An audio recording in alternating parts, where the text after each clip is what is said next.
வரும்போதுதான் ஒரு இடத்தில் ஒரு தாய், நல்லா பாருங்கம்மா, அது ஒரு இஸ்லாமிய பெண்மணி அந்த வீட்டுக்கு வர்றாங்க. இந்தாம்மா பாக்குறாங்க, பார்த்தாலே தெரியுது அந்த பசியும் பட்டினியும் வறுமை எப்படி இருக்குன்னு சொல்லி இந்த பைய கொடுத்து, நீ முதல்ல சாப்பிடுங்க, ரொம்ப நாளா சாப்பிடுறேன், 4-5 நாள் சாப்பிடலங்கிற மாதிரி அவங்க முகத்தை பார்த்தோன்னே, இந்தாங்க அரிசி பருப்பு எல்லாமே அதுல இருக்குது, நீங்க இப்ப சமைக்கணும், நான் இருந்து அமர்ந்து பார்த்து விட்டு தான் போவேன் என்று சொல்லி ஒரு இருக்கை இழுத்து போட்டுக்கொண்டு அந்த வீட்டுக்கு முன்னாடி உட்கார்ந்துக்கிறாங்க அந்த அம்மா. மதர் தெரேசா, அந்த இஸ்லாமிய பெண்மணி. பாருங்க, அந்த அம்மா அந்த கதவு கூட இல்லைங்க அந்த வீட்டுக்கு, அந்த ஒரு சாக்கு பை தான், திரைச்சீலை தான் வாசலுக்கு கதவா இருக்குது. அதை திறந்துட்டு அந்த அம்மா உள்ள போயிட்டாங்க. ஒரு 10 நிமிஷம் 20 நிமிஷம், அரை மணி நேரம், உங்களுக்கு தெரியும் சமைக்க எத்தனை மணி நேரம் ஆகும் அதிகபட்சம்? ஒரு அரை மணி நேரம், ஒரு 3/4 மணி நேரம், ஒரு 1 மணி நேரம் எல்லாம் முடிஞ்சிருமில்லம்மா.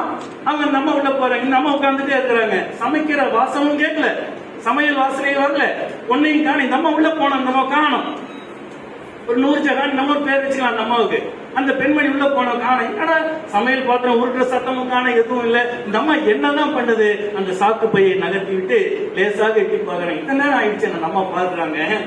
பார்த்தால் எதிர்ப்புறத்தில் இருக்கும் கதவு, அதை போலவே வாசல் இல்லை, நிலவு இல்லை, அங்கு ஒரு சாக்கு பை நகை இருக்கிறது, அது நகர்ந்து இருக்கிறது. இந்த அம்மா பார்க்க தூரத்தில் இருந்து அந்த இஸ்லாமிய பெண்மணி தன் 2 கரங்களை அந்த பையை தூக்கி, 2 பை நிறைய கொண்டுட்டு போகும்போது வெயிட் இருக்கும், எனக்கு இருக்கும். ஆனா இப்ப வரும்போது அவ்வளவு இல்ல, மெதுவா தூக்கிட்டு வந்துட்டு இருக்காங்க. தூரத்திலிருந்து வருவதை இந்த அம்மா பாக்குறாங்க. சரியான கடுப்பாயிட்டாங்க நம்ம. நான் சமைச்சு சாப்பிடு, பசியோடு இருக்கிறீங்களே, பசி போக்க வேண்டும், பசி பிணி போக வேண்டும் தான் இந்த கொண்டு வந்து உதவுன. இந்த அம்மா வெளியில போயிடுங்க வருது. இந்த அம்மாவோட புத்தியை காத்திட்டாங்க போல தெரியுது.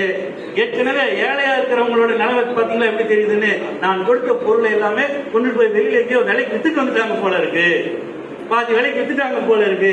வெறும் பையா என்னன்னு தெரியல. அந்த அம்மா வேக வேகமா வருதுன்னு பார்த்தோன்னு அம்மா இருக்கிறாங்க. 4 வார்த்தை அந்த அம்மாவை நாக்கு பிடுங்குவதை போல கேள்வி கேட்டு நல்லா திட்டிட்டு போகணும். இப்படி மனுஷங்க நீங்க திருந்தவே மாட்டீங்க. நீங்க கோபத்துல அந்த அம்மா, மதர் தெரேசாவுக்கு கோபம் வரலாமா, வருமா அன்று வந்ததுன்னு அந்த அம்மாவே பதிவு. அதுக்குள்ள வேகமாக வந்த அந்த அம்மா இஸ்லாமிய பெண்மணி சீக்கிரம் வச்சு அந்த சமைக்க போறாங்க. கூப்பிடுறீங்க, வாமா வெளியில. மாமா ஒரே நிமிஷம், நான் சீக்கிரம் சமைச்சிடறேன், இருங்க இங்க வா, வெளியில வா. அந்த அம்மா பயந்து நடுங்கி கொண்டே வர்றாங்க. இந்த நல்லா கவனிங்க, முக்கியமான செய்தி, தகவல் இது. இந்த அம்மா வந்த உடனே, எங்க போனேன் நீ, உன்னை சமைக்க தானே நான் சொன்னேன், அதுக்கு தானே இந்த பொருள் எல்லாம் கொடுத்தேன், இந்த எல்லாம் எல்லாமே நீ பாட்டு வெளியில போயிட்டு வர்ற, உன் கையில இருக்கிற பையில உன்னை பொருள் எல்லாம் பார்த்த பாதிக்கு மேல காணும், என்ன பண்ணிட்டு வர்ற, யாருக்காவது வித்துட்டு வந்துட்டியா நீ, உங்க குணமே இப்படிதான் போல இருக்குது. என்ன அந்த அம்மா திட்டிடுறாங்க. உடனே அந்த இஸ்லாமிய பெண்மணி அழறாங்க. கண்கள் நீர் போகிறது. இந்த நீலுக்கு நீர் தான் வடிக்காத, இந்த மாதிரி அழுகிற எத்தனை பேர்த்தை நான் பார்த்திருக்கேன் தெரியுமா? ஏன் அழுகின்றாய்? உன்னுடைய குட்டு வெளிப்பட்டுருச்சா? நீ செய்த தவறு தெரிந்து விட்டதற்காக அழுகிறாயா என்று. உடனே அந்த இஸ்லாமிய பெண்மணி சொல்கின்றார், இல்லை தாயே, இல்லை, நான் அதற்காக அழவில்லை. அந்த பக்கத்து தெருவில் என்னுடைய சகோதரி, ஆத்மார்த்த சகோதரி சரஸ்வதி என்ற பெண்மணி, அவளுக்கு 3 குழந்தைகள். நானாவது 2-3 நாட்களாக தான் சாப்பிடவில்லை, அவள் 1 வாரமாக சாப்பிடாமல் இருக்கிறார்களே. அந்த கொடுமை உணர்ந்து கொண்டு அந்த பசிக்காக இந்த பொருளை எல்லாம் நான் போய் இதுல பாதி சீக்கிரம் சமைச்சு நீ சாப்பிடுன்னு கொடுத்துட்டு வரமா, நான் இப்ப சமைச்சிடறேன் என்று சொன்னால் அந்த தாய் மெய் சிலிர்த்து விட்டார்கள். அந்த அன்னை மதர் தெரேசா என்னங்க கொடுத்தது? கிறிஸ்துவ பெண்மணி பாருங்க, சமயம் எப்படி இணைகிறது என்று சொல்லி பெற்றுக்கொண்டது இஸ்லாமிய பெண்மணி. மனிதநேயம் மிளிர்கிறது.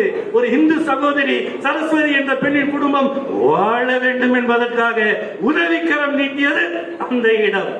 ஆக இதுக்கு கைதட்டு, தாராளமா தட்டிங்க, அதில் மெதுவா தட்டுங்க. அது சமயம் தழைக்க வேண்டும், மனிதம் மிளிர வேண்டும், ஆற்றல் பெருக வேண்டும், வல்லாண்மை நிலைக்க வேண்டும்.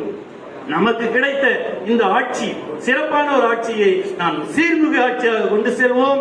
நலம் விளையட்டும், வந்திருக்கும் அத்துணை பேரும் உடல் நலம், நீண்ட ஆயுள், நிறைந்த செல்வம், உயர்ந்த புகழ், மெய் ஞானம் பெற்று நலமும் வளமும் பெற்று பல்லாண்டு சிறக்க எல்லாம் வல்ல இறை ஆற்றலை உங்களோடு சேர்ந்து ஞானம் வேண்டி உங்களிடமிருந்து விடைபெறுவது உங்கள் திருக்குறள் அன்வர் பாட்ஷா.